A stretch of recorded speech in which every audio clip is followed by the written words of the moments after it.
merampas, dibilang merampas ya, mengambil Ukraina, menganeksasi Ukraina. Kalau itu terjadi, apa yang terjadi dengan Cina? Cina bisa mengambil Taiwan. Wah, ini ramai nih.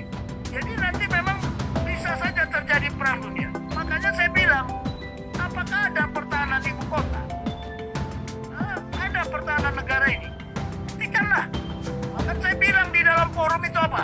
Coba beritahu kepala negara sebagai pemegang kekuasaan tertinggi. Perintahkan satuan-satuan ini masuk kedudukan.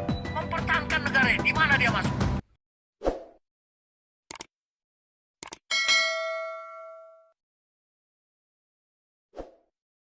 Sekarang terkait dengan isu-isu yang sedang menggelora, ya, bergelombang seperti tsunami ketika Rusia merebut Ukraina. Wah, banyak sekali pendapat sekarang. Ya, banyak pendapat sekarang. Tapi apakah Putin menyerang itu sudah tidak memikirkan keputusan yang tepat? Dia sudah mengambil keputusan yang tepat apa tidak? Dari mana kita tahu? Saya kira dia sudah melalui proses yang panjang itu. Mengambil keputusan kalau Ukraina berbuat yang tidak benar, habisin. Bahkan dia udah mengancam, tidak boleh negara lain campur tangan. Amerika pun nggak bisa campur tangan. Ya, nggak boleh campur tangan dia. Nah, karena Rusia itu punya kekuatan. Dia punya hak veto. Nah, lihat sekarang negara-negara yang embargo. Udah terlambat. Emangnya Rusia bisa diembargo? Harusnya sudah tahu ada gejala-gejala seperti itu. Di dalam kampanye militer itu ada cara bertindak yang fleksibel. Jadi pertama itu diusahakan diplomasi. Mana? Ketua Majelis Umum PBB saja, Dewan Keamanan PBB aja enggak berdiplomasi. Harusnya turun dia datang ke Rusia sana. Tanya apa persoalannya. Mengapa Rusia ingin apa namanya? Ingin agar Ukraina itu tidak masuk NATO. Harusnya kan dipelajari karena di dalam doktrin. Makanya Putin, saya tidak perlu peduli dengan aturan. Karena dia doktrin yang dia pegang. Kalau Ukraina masuk ke dalam NATO, artinya apa? Pertahanan disusun secara mendalam. Artinya NATO sudah menduduki garis depan. Sun Tzu mengajarkan apa? Siapa yang lebih dulu berada di garis depan, dialah yang akan memperoleh kemenangan. 80% kemenangan itu dari tangan. Makanya dia nggak boleh. Nah, sekarang kebetulan di Ukraina itu ada gesekan, friksi, ada friksi di sana. Jadi friksi antara sesama anak bangsa di sana. Karena ada dua. Oh ya, be careful lah. Oh, oke. Jadi ada dua di sana wilayah yang ingin merdeka. Nah, yang begini-begini didukung sama Rusia karena merasa di situ banyak orang yang berasal dari Rusia. Nah, jadi ini perang ini juga perlu kita waspadai karena akan ada dampaknya juga ke Indonesia. Indonesia bisa berbuat apa? Itu tadi ada Profesor Ikhwanto dari Universitas Ahmad Yani. Wah, Presiden Jokowi adalah Presiden G20. Harus segera menyarankan dengan tegas, dengan cepat. Supaya ada sidang Majelis Umum PBB. Nggak usah pun disarankan, PBB sudah bersidang nantinya. Nah, yang begini-begini ya, karena nggak berpikir dari doktrin. Dan satu ya, di dalam doktrin. Ketika keputusan sudah diputuskan menyerang, di dalam dasar-dasar prinsip-prinsip menyerang, serangan tidak boleh berhenti. Itu pertama itu. Prinsip yang pertama. Serangan tidak boleh terhenti sebelum sasaran tercapai. Yang kedua, ya, serangan harus pasukan bergerak di bawah perlindungan senjata bantuan. Rusia masih main operasi khusus. Belum operasi gabungan besar-besaran, belum. Masuk melalui operasi khusus. Ya, melalui mendukung separatis yang ingin berpisahkan diri dari Ukraina. Nah, nanti kita lihat sanksi ekonomi Rusia kepada Ukraina atau sanksi negara lain terhadap Rusia. Nah lihat, kita melihat perkembangan ini juga, karena kita jangan bicara Pancasila saja kalau kita tidak melihat itu, karena melihat ini juga Pancasila. Kenapa Pancasila? Karena Pancasila itu merupakan apa? Pandangan hidup dunia juga, Weltan Secaung. Itu ditulis di buku kita. Jadi bukan hanya sekarang pandangan hidup bangsa Indonesia. Nah, yang begini-begini nih banyak nggak kita pahami. Sekarang posisi Indonesia di mana? Posisi Indonesia di mana dalam perang Rusia sama Ukraina? Hah? Tapi lihat, kenapa Cina diam-diam aja? Cina belum menyatakan apa-apa. Negara yang punya HP itu Cina, Perancis, Inggris, Amerika, satu lagi Inggris. Inggris masih ragu-ragu kelihatannya. Tapi Amerika pun masih ragu-ragu, dia nggak bisa menyerang ke sana. Karena itu siapa si Ukraina bukan negara NATO, belum.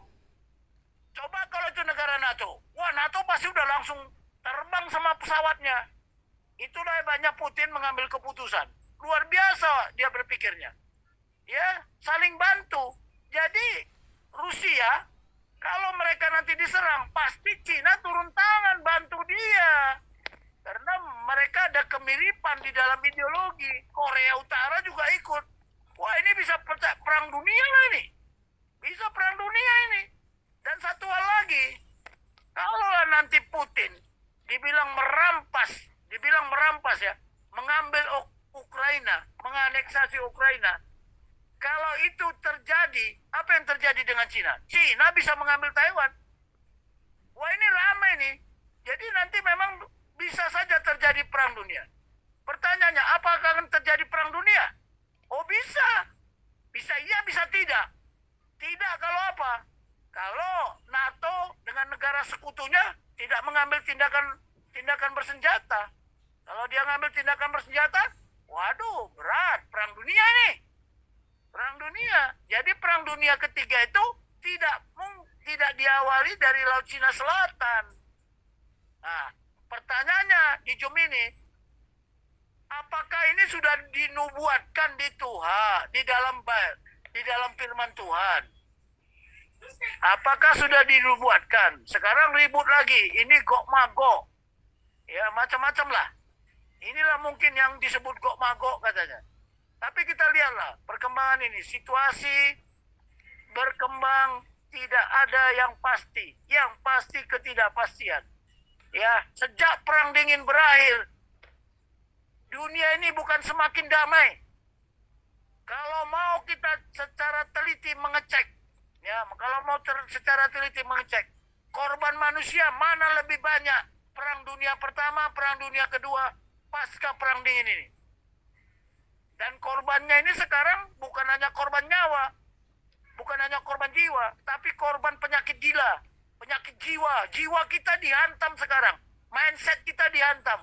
Hati-hati loh. Kemudian isu-isu tentang perpindahan ibu kota masih terus menggelora. Rejim ini disalahkan terus tanpa pengkajian yang jelas, melihat dari sudut pandangnya masing-masing, bukan berdasarkan patokan yang standar. Mengapa ibu kota itu dipindahkan ke Kalimantan? Nah, ini belum dilihat dari aspek ideologi, ya, nilai-nilai yang ada Pancasila, dari aspek konstitusi, dari aspek doktrin keamanan, doktrin pertahanan, sosial, ekonomi, budaya, semua harusnya dilihat. Tapi memang mohon maaf lah, itu tidak pernah dipaparkan. Kemarin, kira-kira tanggal berapa saya lupa tanggalnya. Kita bicara di Komisi 1 DPR. Komisi 1 DPR tapi fraksi Demokrat membahas masalah PIR. Ini isu-isu juga ini PIR. Flight Information Regulation, ya, Defense Cooperation Agreement, sama satu lagi ekstradisi. Ya, ini tiba-tiba baru seminggu kita ngomong PIR, pesawat Tiongkok mendarat membawa apa coba? Isinya apa coba? Untuk apa coba? Mendarat, tidak ketangkap sama radar. Wah, ini memang negara ini udah nggak jelas ini kalau melihat saya ini. Makanya saya bilang, apakah ada pertahanan ibu kota? Ada pertahanan negara ini? Buktikanlah. Bahkan saya bilang, forum itu apa? Coba beritahu kepala negara sebagai pemegang kekuasaan tertinggi. Perintahkan satuan-satuan ini masuk kedudukan. Mempertahankan negara ini. Di mana dia masuk? Memang betul udah digelar. Tapi kan bukan digelar. Kalau digelar aja, digelar secara apa? Digelar hanya dalam bentuk satuan. Tapi digelar dalam penggunaan kekuatan, sudah bisa digunakan. Coba bikin skenario. Ya, negara ini diserang dari timur, dari barat. Sudah ada belum? Ya, dari utara sama dari selatan. Karena kalau kita pertahan itu, ada prinsip pertahanan itu di samping harus disusun secara mendalam dan berlapis, dan juga harus pertahanan itu apa? Disusun secara keliling. Karena musuh bisa menggunakan segala arah. Ya, arah. Jalan pendekat dari mana? Oh, nanti kita tayangkanlah. Saya mungkin minggu depan akan menyampaikan itu. Ya, kalau Indonesia diserang, dari arah mana yang paling mudah? Coba lihat sisi timurnya Pulau Sumatera itu, laut membentang begitu. 5 aja kapal induk dari jauh, udah selesai. Nah, jadi yang begini-begini ini memang terkait dengan tadi yang pertama, nilai-nilai Pancasila, sudah nggak ada lagi dukungan terhadap nilai Pancasila. Pancasila itu mau dikuburkan. Mau dikuburkan, bukan dijunjung tinggi. Makanya coba lihat, bumikan Pancasila. Apa maknanya Pancasila dibumikan? Ya dikubur, tapi junjung tinggi dong. Muliakan. Ini kadang-kadang elit-elit kita ngomong yang malah, yang katanya jago-jago Pancasila. Mari kita membumikan Pancasila. Ya namanya dibumikan Pancasila, ya dikubur Pancasila itu. Hati-hati statement-statement itu. Nah sekarang, yang paling parah sekarang, kita lihat, banyak orang ngomong bahwa sekarang ada PKI gaya baru. PKI gaya baru itu seperti apa? Saya juga nggak ngerti. Oke lah kalau mereka bilang itu PKI gaya baru. Apa betul cara-cara PKI yang dipakai? Ini sekarang lagi berbenturan ini. Antara apa? Antara kelompok yang namanya kelompok intelektual, tokoh-tokoh intelektual, ya, total, melawan tokoh-tokoh nasionalis, melawan tokoh-tokoh masyarakat, melawan juga tokoh-tokoh adat, dan tokoh-tokoh lainnya. Tokoh agama juga sama. Sekarang tokoh agama berpihak di mana ini sekarang? Saya nggak tahu ya. Untuk apa ada BPIP? Oh nggak ngomong itu. Apa dia nggak punya kewenangan menyampaikan nilai-nilai Pancasila? Aduh, Amerika aja kemarin, ya saya melihat ada satu sidang, anak itu mencuri, dihukum dan sebagainya.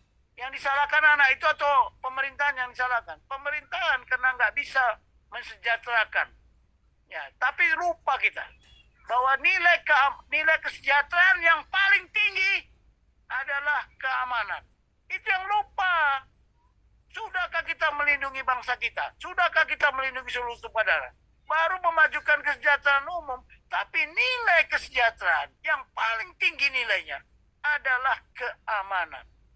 Kalau kami di tentara, nilai kesejahteraan yang paling tinggi bagi kami bukan uang, bukan gaji, bukan ULP, tapi apa? Latihan terbaik. The best welfare for soldier is the best class training. Itu kalau dia dilatih tidak benar, nyawanya mati. Mau digaji 10 juta, 100 juta juga nggak ada artinya. Emangnya bisa nyawa dibeli? Nah sama dengan kita melindungi bangsa ini. Sudahkah kita melindungi Muhammad Kece dari nilai-nilai Pancasila? Sudahkah kita bisa berdamai? Sampai kapan kita ini saling menista agama? Di mana otak-otaknya ini? Tapi itu tadilah, mari kita pelajari. Yang namanya pusat kekuatan bangsa ini ada di mana? Pusat kekuatan khilafah itu ada di mana? Pusat kelemahan bangsa ini ada di mana? Pusat kelemahan khilafah di mana? Mari kita berperang. Ini sudah perang. Sudah peperangan. Peperangan apa? Mindset. Ya, walaupun tanpa senjata. Ini namanya senjata sistem sosial. Ya. Mohon maaf ini saya yang ada di Zoom ini. Tapi silakanlah. Mungkin sampai di sini aja penjelasan saya. Mohon maaf malam ini saya nggak menyiapkan bahan untuk dipaparkan.